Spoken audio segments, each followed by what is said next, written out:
À 7h45, l'interview vérité d'Europe 1. Thomas, vous recevez ce matin le secrétaire général de la CFDT, Laurent Berger. La semaine reprend avec deux jusqu'au boutistes. D'un côté, Manuel Valls, bien décidé à faire passer la loi travail coûte que coûte. De l'autre, Philippe Martinez, bien décidé à l'en empêcher coûte que coûte, quitte à mettre le pays à genoux. Et au milieu, il y a Laurent Berger. Bonjour Laurent Berger. Bonjour. Il paraît que Manuel Valls vous a téléphoné samedi, vous comme l'ensemble des dirigeants syndicaux. Que vous a dit le Premier ministre ? Écoutez, il a fait un point de la situation, mais surtout, c'est moi qui lui ai dit. Je lui ai dit qu'il fallait donner un peu de sens à tout ça. C'est-à-dire qu'il fallait expliquer ce qu'il y a dans ce texte. Vous parlez d'un bras de fer, on a un peu l'impression que chacun montre ses muscles, et on ne parle plus du contenu. On ne parle plus de ce qu'il y a de positif dans cette loi, de ce qu'elle peut permettre comme négociation dans les entreprises, et ce qu'elle va permettre d'apporter concrètement aux gens à travers le compte personnel d'activité ou d'autres mesures qui sont contenues dedans. Mais mais dans le timing, on est au-delà de la pédagogie. Oui, mais c'est bien ça le problème, c'est que beaucoup de gens nous disent mais il faudrait discuter. Mais quand il fallait discuter, ils n'étaient pas là. C'est ça qui est le problème dans notre pays. Oui, la CGT. Je rappelle qu'après la première version, nous avions, dans un premier temps, nous étions mis d'accord, y compris avec la CGT, pour dire qu'il faudrait faire évoluer le texte sur tel et tel point qui sont inacceptables. Et puis après, ils ont basculé sur le retrait, et ensuite, rideau. Il n'y a pas eu de proposition. La CFDT a fait ses propositions, a fait évoluer le texte, réécrire le texte. Et vous êtes arrivé à un texte qui vous satisfait. Est-ce que Manuel Valls est prêt à modifier ce texte ? Qu'est-ce qu'il vous a dit là encore ? Est-ce qu'il est prêt à réécrire une partie du texte ? Non, c'est pas du tout ce qu'il m'a dit. Et en plus, il faudrait après préciser sur quoi il y aurait réécriture à faire. Moi, je le dis, la négociation dans les entreprises, à condition qu'on s'assure qu'elle se fasse avec des représentants syndicaux. Ça, c'est ce fameux article 2, on est d'accord, voilà. Qui prévoit de faire primer les accords d'entreprise sur les accords de branche. Eh bien, cet article, il peut permettre de développer la présence syndicale dans les entreprises et davantage de droits au plus près des salariés, adaptés à leur réalité, c'est-à-dire l'organisation du travail, le temps de travail. On a des exemples concrets. Moi, je ne comprends pas des organisations syndicales qui ne font pas confiance à leurs militants, qui ne font pas confiance aux salariés pour savoir ce qui est bon pour eux en s'organisant avec les syndicats qui sont présents. Il y a beaucoup de syndicats et de Français qui s'inquiètent de cet article 2. Ils disent qu'il est dangereux pour les salariés. Vous parliez d'exemples concrets. Vous en avez là ou pas ? Oui, j'en ai. Je peux vous citer un exemple. C'est dans une entreprise à Calais. Ils ont décidé de plus travailler de nuit ou de moins travailler de nuit sur la base du volontariat, mais de travailler différemment le jour avec une durée un peu plus longue. Moi, je ne suis pas capable de vous dire si c'est un bon ou un mauvais accord. Ils ont décidé de le faire majoritairement et de s'engager dans ce type d'accord. Voilà, c'est ça. Ça n'aurait pas été possible à l'échelle supérieure, pas au niveau de la branche. Ça ne peut se faire qu'au niveau de l'entreprise, par exemple. Mais parce que l'organisation du travail, la façon dont on vit quotidiennement au travail, dont on s'organise, etc., c'est au plus près de l'entreprise que c'est le plus pertinent. Et c'est pour ça qu'il faut arrêter de parler d'inversion de la hiérarchie des normes. C'est une question de subsidiarité. On est dans un pays qui a besoin que les gens, quand ils sont concernés par une situation, ensemble s'organisent et décident ce qui est bon pour eux, en étant protégés par ailleurs. C'est ce que permet cet article 2. En étant protégés par ailleurs, parce que dans toutes les entreprises où il y a un patron très fort, très puissant, vous ne pensez pas que les salariés vont se faire marcher dessus ? Eh bien, ça ne sera possible de faire autrement que ce qu'il y a dans le Code du travail aujourd'hui, seulement s'il y a un accord majoritaire signé par des organisations syndicales. Et moi, les militants de la CFDT, je les connais. S'ils pensent qu'il y a un risque, ils ne s'engageront pas dans cette négociation, ils n'iront pas dans un accord, et ce sera le Code du travail qui s'appliquera. Donc vous comprenez parfaitement le positionnement du Premier ministre qui vous a dit qu'il ne voulait pas retravailler le texte samedi ?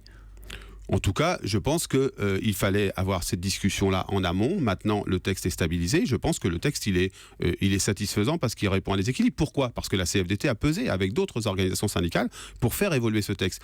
On est parti, le gouvernement apporte une lourde responsabilité dans la situation actuelle. Il est parti sur un texte qui était inacceptable et qui était déséquilibré. Et ensuite, il a été incapable, une fois qu'on l'a fait corriger, réécrire, il a été incapable de donner le sens de tout ça. C'est-à-dire plus de place à la négociation d'entreprise qui permet d'adapter, comme je viens de le dire, la situation à la réalité, et des droits attachés à la personne. Personne n'en parle. Mais enfin, la garantie jeune, la protection supplémentaire pour les femmes qui reviennent de congé maternité, la lutte contre le harcèlement sexuel et les propos sexistes au travail, tout ça c'est dans le texte. Personne ne veut y revenir, ni la CGT, ni le Premier ministre, ni vous, visiblement, si ? Non, mais c'est toujours marrant qu'on demande le retrait d'un texte et qu'on n'explique pas que le retrait d'un texte, c'est le retrait de tout ce qu'il y a dans le texte. Mais ça veut dire quoi, Laurent Berger ? Si le gouvernement reculait, notamment sur cet article 2, c'est vous qui vous fâcheriez à ce moment-là ? C'est la CFDT qui se mettrait en colère ? Oui, c'est évident, c'est la CFDT. Depuis le début, elle a montré qu'elle exerçait le rapport de force en faisant des propositions. Là, si on était à une remise en cause de ce texte, la CFDT, elle exprimerait un fort mécontentement. Oui, c'est une évidence. Comment ça s'arrête alors ? C'est la quadrature du cercle, là ? Non, ça s'arrête tout simplement en parlant du contenu et en appelle à la responsabilité des uns et des autres. Moi, je le redis, il faut quand même mettre en avant. D'abord, il faut regarder ce qui se passe dans les entreprises concernées aujourd'hui par les blocages. Je le dis, dans les raffineries, dans un certain nombre d'endroits, il y a une manipulation d'une certaine manière, parce qu'il faudra regarder comment se prononcent les salariés. Et puis, ça veut dire quoi? Attendez, c'est intéressant. Ça veut dire que dans certaines raffineries, ce que nous rapportent les militants de la CFDT, c'est qu'aujourd'hui, il n'y a plus forcément une majorité pour bloquer la production. Donc il y a des blocages et des grèves sans majorité de salariés qu'ils demandent. Oui, en donc tout la cas, CGT passe en il force. n'y a plus de vote dans les assemblées générales dans un certain nombre de ces sites. Et puis, deuxièmement, moi j'en appelle à la responsabilité. Je crois que, vous savez, quand on regardera dans quelques années, dans quelques mois, le contenu de cette loi travail et ce qu'elle provoque comme hystérisation de la vie sociale, on sera sur le derrière, excusez-moi le terme. C'est-à-dire qu'on se dira tout ça pour, évidemment, des avancées qui sont significatives, mais qui, d'un côté, font dire au MEDEF, il n'y a rien dans ce texte, ça ne sert à rien de ce texte, et à une partie de l'opposition, et puis de l'autre côté, à la CGT et à d'autres, dire ce texte serait le grand diable, etc. pour les travailleurs. On vous entend taper assez fort sur la CGT. Est-ce que vous dites ce matin qu'il y a des grèves illégales en ce moment en France? Non. Je ne dis pas qu'il y a de grève illégale. Non, il n'y a pas de grève illégale. Toute grève est légale à partir du moment où elle se fait dans les règles. Moi, vous savez, je suis attaché. Si les règles ne sont pas respectées, alors si les salariés ne votent pas. C'est des règles qui sont pas définies par la loi. Je le dis, tout salarié a le droit de faire grève et a le droit de manifester. Et ça, j'y tiens parce que je suis évidemment un syndicaliste. Mais je tiens aussi à ce que les salariés et les militants de la CFDT qui pensent autrement que d'autres soient respectés et ne soient pas acculés à se justifier sur des choses où ils n'ont pas à le faire. Parce que, je le dis, en ce moment, il y a une espèce de radicalité de l'action syndicale pour certains. C'est pas bon pour le syndicalisme. Est-ce que la solution ne pourrait pas être un référendum, comme l'a proposé Jean-Claude Mailly, puis Arnaud Montebourg? Redonner la parole aux Français sur le sujet. Ça me fait un peu rigoler que Jean-Claude Mailly soit contre la consultation des salariés qui est prévue dans des règles très limitées dans une entreprise s'il y a un accord à 30%, et puis qui demande une consultation de l'ensemble des citoyens sur le sujet. Donc vous n'êtes pas pour?